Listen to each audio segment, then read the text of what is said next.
Welcome to the It's Been Said podcast. I'm your host, SAI Executive Director Lisa Ramey. Today's episode is a special edition of the It's Been Said podcast. Matt Carver, Legal Services Director, will discuss his perspective on current legal topics relevant to district and school administrators. He'll offer his insights on this subject matter periodically over the coming months. Let's hear from Matt. This is Matt Carver, and this is SAI's Legal Vortex. So, welcome all those listening. This is our first episode of Legal Vortex as a podcast.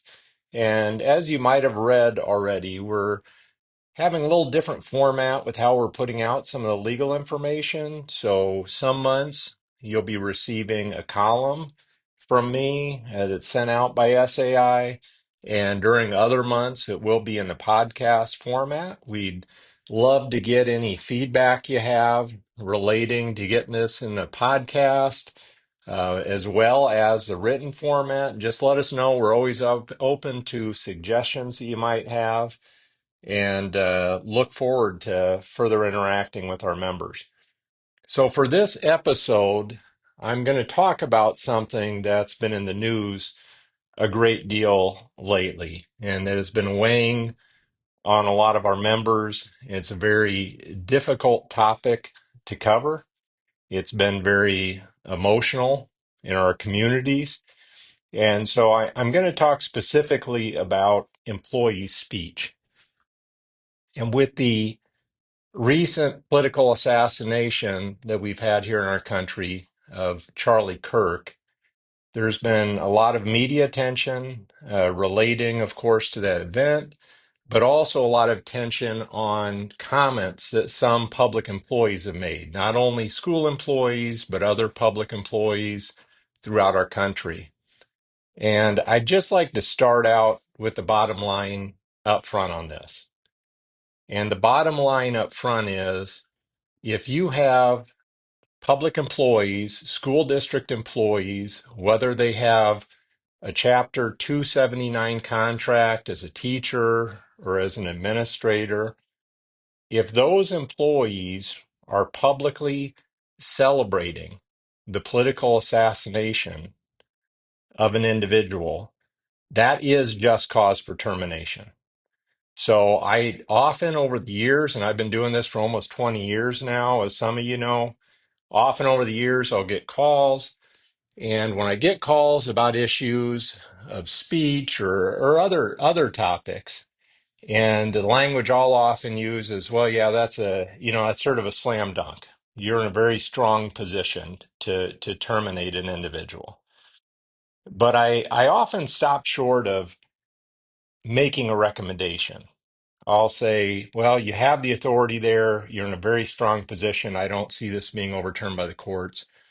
On this topic, I do make the recommendation that you send those individuals to your board for termination.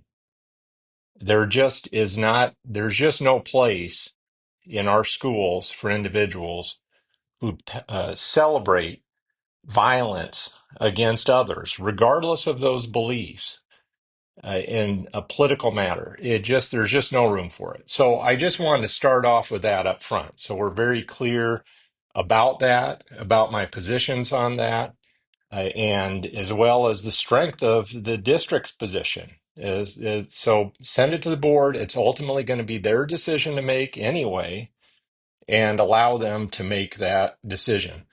Another thing that you might consider, and I wouldn't be surprised if we see more on this. I know we've had some communications already from the DE, is while this is not a required report to the BOE, it's certainly appropriate to report such types of public communication celebrating violence to the BOE as well.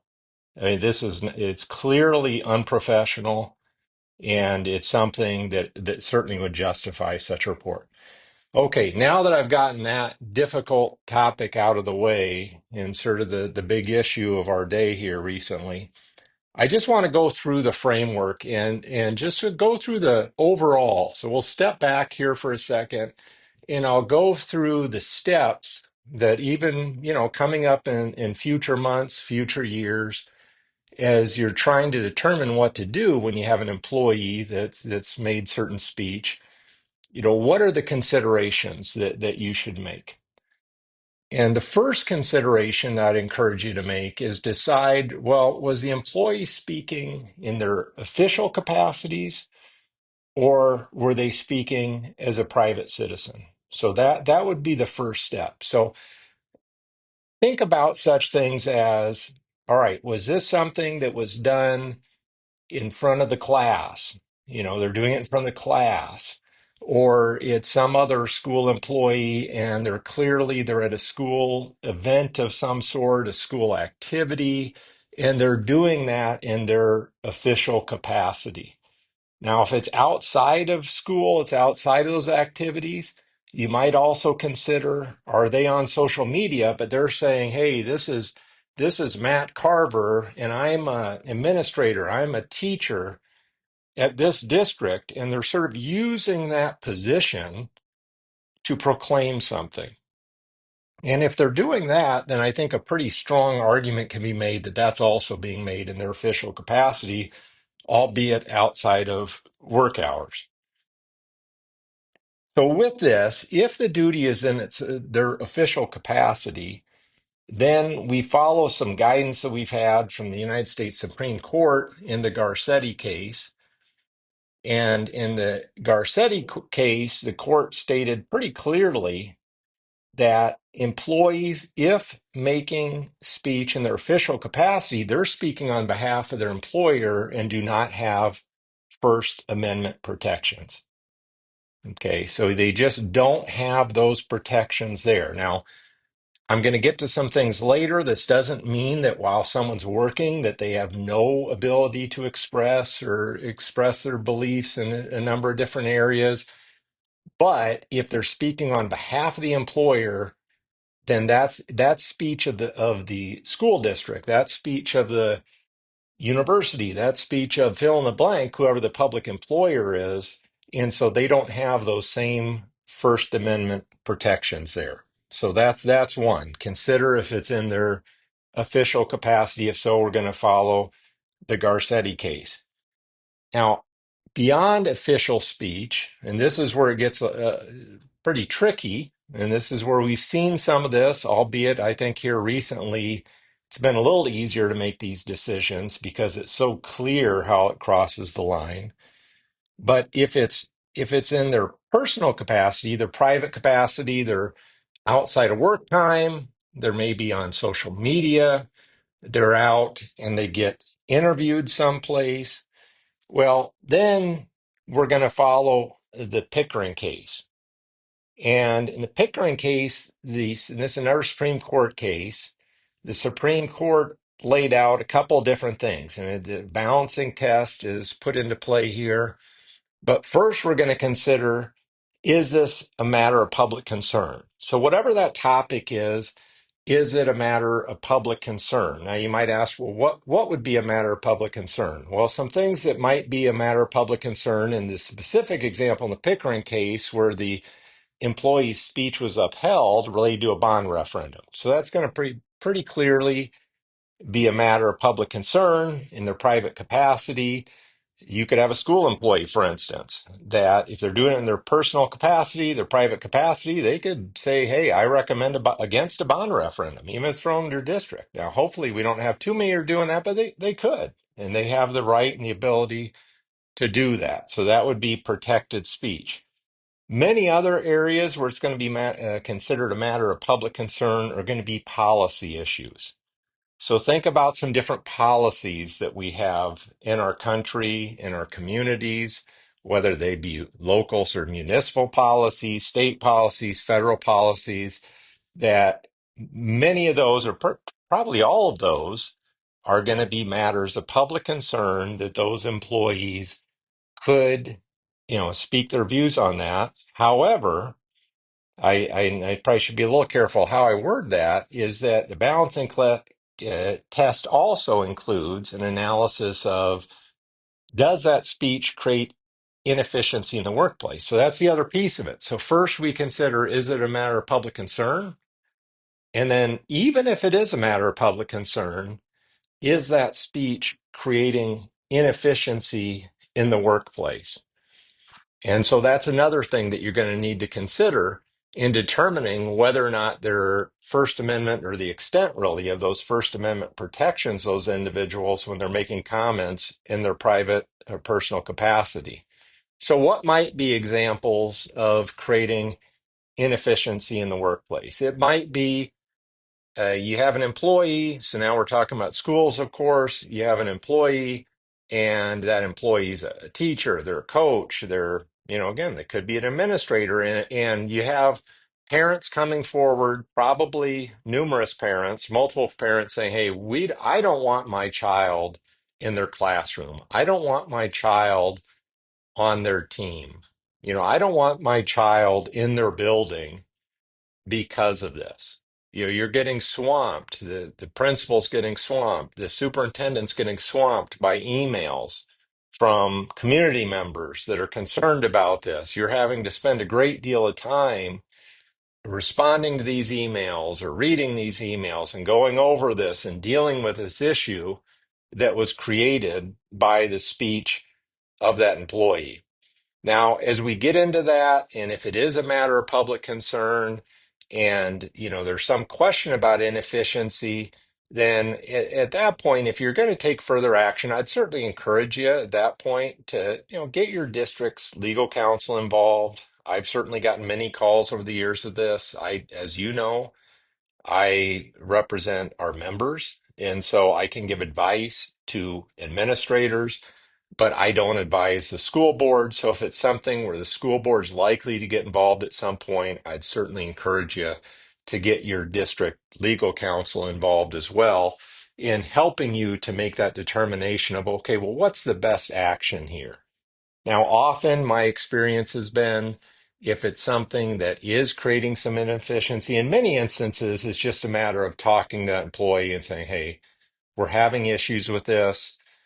Often I've seen where employees on their own have just decided to just take the post down, even if it's merit, they might just decide, you know what, it's not worth it. Yeah, I see this is causing this. That's not my intent. I feel strongly about it, but I don't want it to interfere with me educating my kids here in my classroom. I don't want it to interfere with my ability to coach the kids that I coach and I care so much about on my athletic team or in the band or the choir or whatever the case might be. And that often happens where those practical steps are taken. Sometimes they're taken by the employee before our administrators even hear about it. And I've received numerous calls where employees have come to building principals, and then I've later gotten the call, and they've sort of said, "Hey, I put something out there, got this strong reaction, I took it down, and I just want you to be aware of it." And I think all those things, the actions of the employee there in deciding to take that down. I think all those things are things that are considerations that might mitigate what other action the district may take. Now, I say this, and we do want to be very careful because I'm certainly not suggesting that public employees have no ability to speak. They absolutely do have ability to speak, but they also have to realize that their rights to speech are somewhat limited if they want to continue to have their job with the school district or with that public employer. So individuals in our country have many rights and abilities to speak, but it doesn't mean your ability or right to speak does not mean necessarily that they have a right to a job. And so they need to remember that as well. It's not that you're telling them, hey, you can't say this. They might feel so strongly about it. They might say, hey, even if this means I might lose my job, I feel so strongly about this, I'm going to leave this out there. And that's their choice. And that's one of the great things about our country is they do have that choice, but sometimes our actions have consequences, and they just need to be aware of that as well. So again, look at, is it official speech? Is it personal or private speech? Again, often that personal private is going to be outside of school. It's going to be on their own technology. It's going to be on their own personal social media page. It's not on their social media page that your school district might have set up for them for their classroom, for an example, or that a building principal might have to send things out to all the families of students in the building. But rather, it's again their personal social media. Look at that, go through that balancing test with Pickering. If you have questions, of course, call me on that as well.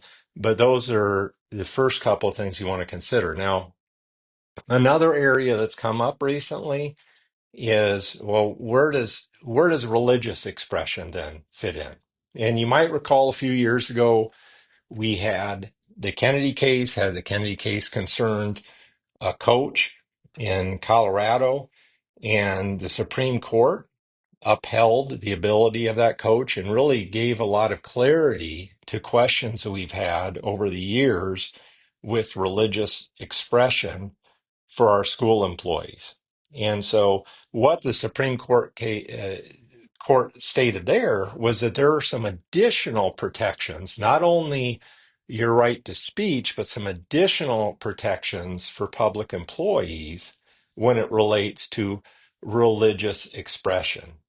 So there, the court largely focused on, okay, is this religious expression?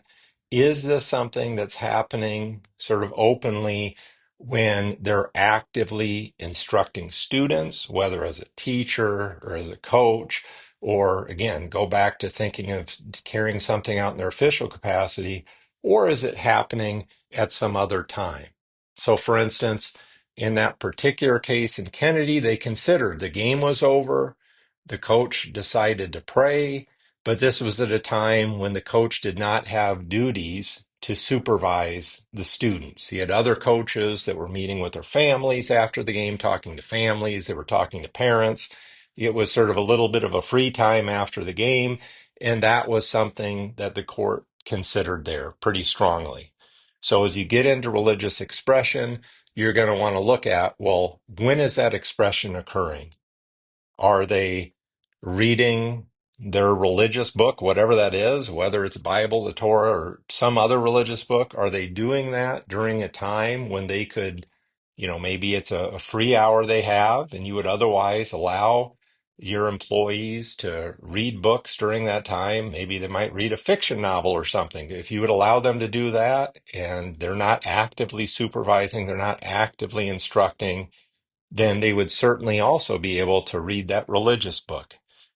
Likewise, at those times, they'd be able to pray. If this is not a time where they're actively instructing, actively coaching, actively leading the band, the choir, whatever the activity might be, that they certainly have the ability to pray at those times.